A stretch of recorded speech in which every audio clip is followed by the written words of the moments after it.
Shri Patanjali Yoga Sutra Part 2 Shlok number 51 Bhaya Abhyantar Vishyashepi Chaturthaha. The fourth is restraining the prana by reflecting on external or internal object. Commentary on Shri Patanjali Yoga Sutra by Swami Vivekananda.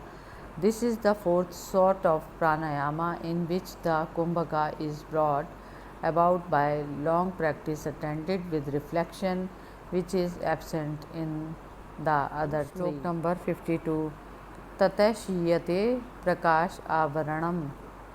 From that, the covering to the light of the chitta is attuned. Commentary on Shri Patanjali Yoga Sutra by Swami Vivekananda. The chitta has by its own nature all knowledge. It is made of sattva particles but is covered by rajas and tamas particles, and by pranayama this covering is removed. Shlok number 53 Dharana sucha yogyata manasaha. The mind becomes fit for dharana. Commentary on Shri Patanjali Yoga Sutra by Swami Vivekananda. After this covering has been removed, we are able to concentrate. Part 2 Shlok number 54 Svavishya Samprayogya Chit Swarupanukara Vivendriyanam Pratyaharaha. The drawing in of the organs is by their giving up their own objects and taking the form of the mind stuff, as it were.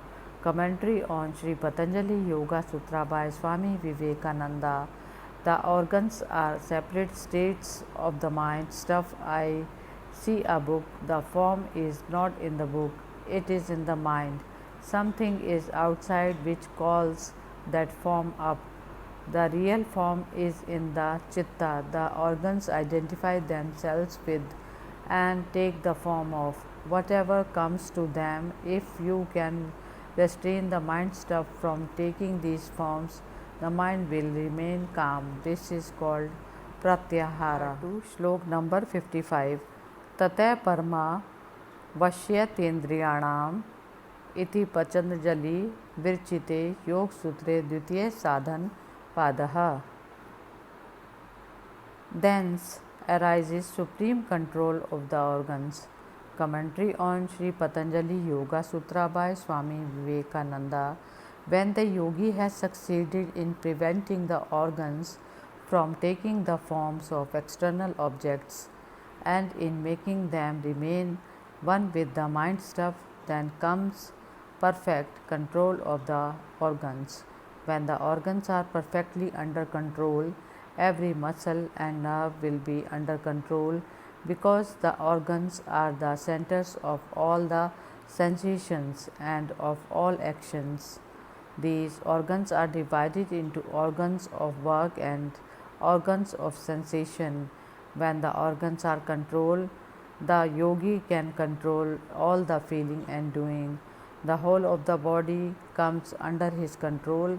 Then alone one begins to feel joy in being born. Then one can truthfully say, "Blessed am I that I was born."